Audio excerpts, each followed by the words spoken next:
नमस्कार। आज देश की तमाम फटाफट खबरों में आपका स्वागत है। आप न्यूज़ के चैनल इसलिए देखो क्योंकि आपको सच्ची सूचना प्राप्त करनी है। सच्ची सूचना प्राप्त नहीं कर पाओगे तो आप अपने बच्चों को रोजगार कैसे दिला पाओगे।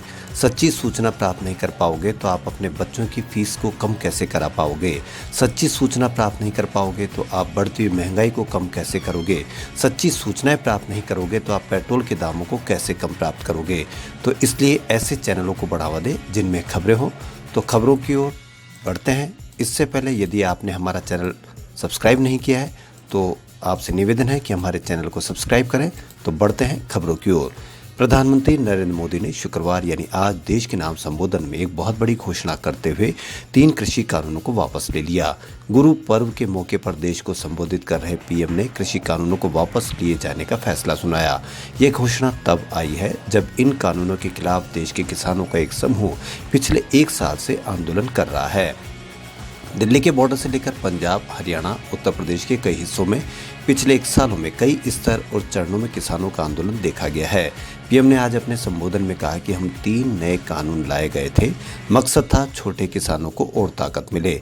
वर्षों से इसकी मांग हो रही थी। पहले भी कई सरकारों ने इन पर मंथन किया था। इस बार भी संसद में चर्चा हुई, मंथन हुआ और ये कानून लाए गए। देश के कोने कोने में कोटि कोटि किसानों ने, अनेक किसान संगठनों ने इसका स्वागत किया, समर्थन किया। मैं आज उन सभी को बहुत आभारी हूँ, धन्यवाद करना चाहता हूँ।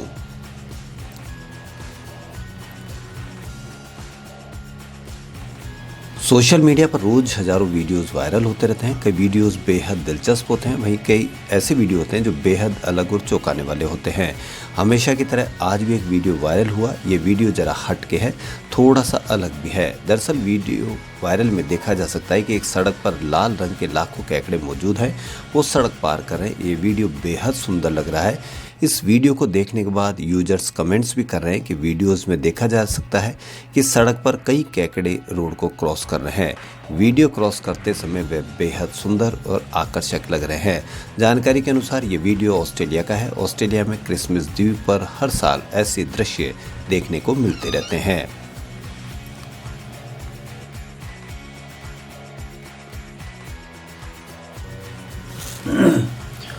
भारतीय किसान यूनियन के नेता राकेश टिकैत ने महाराष्ट्र के पालघर में रैली की।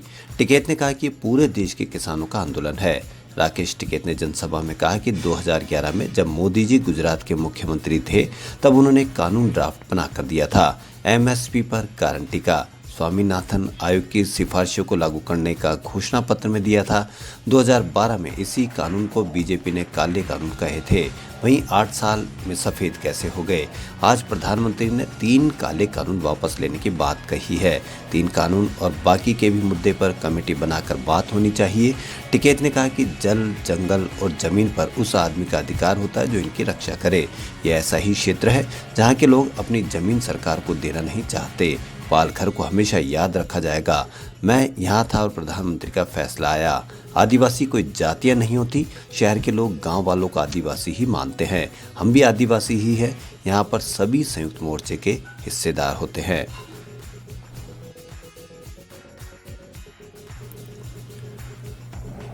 जैसे ही सरकार ने कृषि कानूनों को वापस लेने का ऐलान किया, विभिन्न राजनीतिक दलों के साथ साथ कई हस्तियों ने विभिन्न माध्यमों से बधाइयां देना शुरू कर दी है।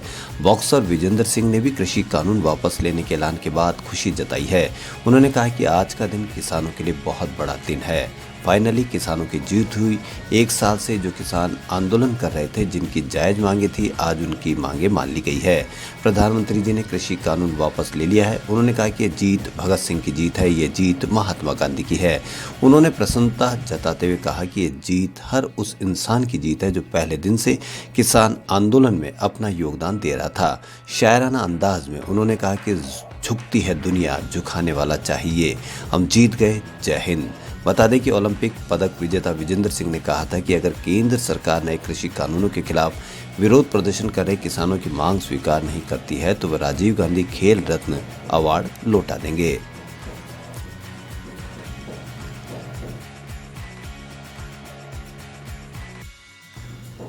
पीएम मोदी ने शुक्रवार को तीनों कृषि कानूनों की वापसी का ऐलान किया। इस पर कांग्रेसी नेता प्रियंका गांधी ने अपनी प्रतिक्रिया दी है। उन्होंने केंद्र सरकार पर निशाना साधते हुए कहा कि वह आगामी विधानसभा चुनाव में हार को महसूस कर रहे हैं। 600 से अधिक किसानों की शहादत, 350 से अधिक दिन का संघर्ष। नरेंद्र मोदी जी, आपके मंत्री के बेटे ने किसानों को कुचल कर मार डाला, आपको कोई परवाह नहीं थी। उन्होंने पीएम मोदी पर निशाना साधते हुए कहा कि आपकी पार्टी के नेताओं ने किसानों का अपमान करते हुए उन्हें आतंकवादी, देशद्रोही, गुंडे, उपद्रवी कहा। आपने खुद आंदोलनजीवी बोला, उन्हें लाठियों से पीटा, गिरफ्तार कर लिया। उन्होंने कहा कि अब चुनाव में हार दिखने लगी तो इस देश की वास्तविकता का एहसास होने लगा है।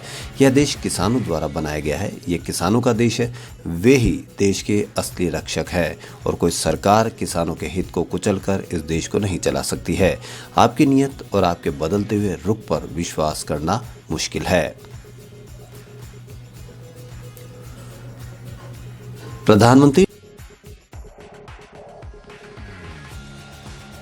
नरेंद्र मोदी ने शुक्रवार को गुरु नानक जयंती पर राष्ट्र के नाम संबोधन में तीनों कृषि कानूनों को वापस लेने का ऐलान किया। पीएम मोदी ने यह निर्णय कृषि कानूनों को खत्म किए जाने का ऐलान दिल्ली बॉर्डर पर डटे तमाम किसानों का आंदोलन 1 साल पूरा होने के 1 हफ्ते पहले लिया है। इससे मोदी सरकार के पहले कार्यकाल में भूमि अधिग्रहण बिल वापस लेने के बाद सरकार का अपने राजनीतिक एजेंडे से पीछे हटने का सबसे बड़ा कदम माना जा रहा है। प्रधानमंत्री नरेंद्र मोदी की अगुवाई में धमाकेदार तरीके से सत्ता पाने के बाद वर्ष 2014 में संशोधित भूमि अधिग्रहण विधेयक को लेकर भारी विरोध का सामना करना पड़ा था। केंद्र सरकार अध्यादेश के जरिए ये बिल लेकर आई थी। सरकार का कहना है कि भूमि अधिग्रहण के नए कानून से सही मुआवजा मिलेगा और इसमें पारदर्शिता आएगी। इसमें भूमि से विस्थापितों के पुनर्वास और पुनर्स्थापन का भी उल्लेख था। इस अध्यादेश को right to fair compensation and transparency in land acquisition, rehabilitation and resettlement act नाम दिया गया था।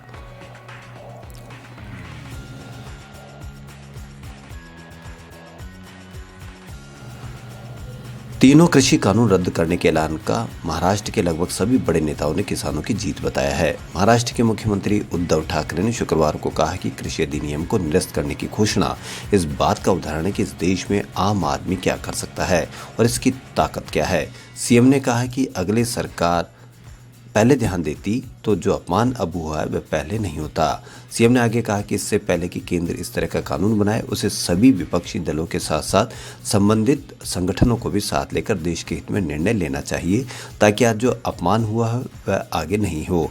उन्होंने कहा कि मुझे उम्मीद है कि इन कानूनों को निरस्त करने की तकनीकी प्रक्रिया जल्द ही पूरी कर ली जाएगी। मुख्यमंत्री ने आगे कहा कि पूरे देश में किसान कानूनों के खिलाफ विरोध का माहौल है। आंदोलन शुरू हुआ और आज भी जारी है। हम सबका पेट भरने वाले, कमाने वाले इसके शिकार हो रहे हैं, लेकिन अन्नदाता ने अपना पराक्रम दिखाया, उसे मेरा 3 गुना सलाम। उद्धव ठाकरे ने कहा कि इस अवसर पर मैं इस आंदोलन में जान गंवाने वाले सभी वीरों को नमन करता हूं।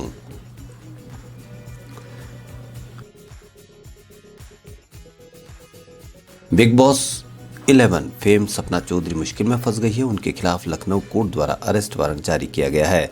कोर्ट ने कथित तौर पर बिना बताए प्रोग्राम कैंसिल करने और ऑडियंस का पैसा वापस नहीं किए जाने की शिकायत पर सपना के खिलाफ वारंट जारी किया है। कोर्ट ने पुलिस को 22 नवंबर तक सुनवाई का आदेश भी दिया है। दरअसल हुआ ये था कि इंस्पेक्टर फिरोज खान ने 14 अक्टूबर 2018 को सपना के खिलाफ आशियाना थाने में मामला दर्ज किया था। उनके मुताबिक 13 अक्टूबर को लखनऊ के स्मृति वन में उनका प्रोग्राम होना था। यह शो दोपहर 3 बजे 10 बजे के बीच होना था और इस इवेंट के हजारों टिकट पहले ही बुक हो चुके थे। जब सपना शो में नहीं आई तो भीड़ ने हंगामा शुरू कर दिया और शो के ऑर्गेनाइजर्स ने भीड़ के टिकट के पैसे भी नहीं लौटाए। खबरों फिलहाल इतना ही। यदि आपको हमारा चैनल पसंद आए तो लाइक, सब्सक्राइब, शेयर अवश्य करें। धन्यवाद।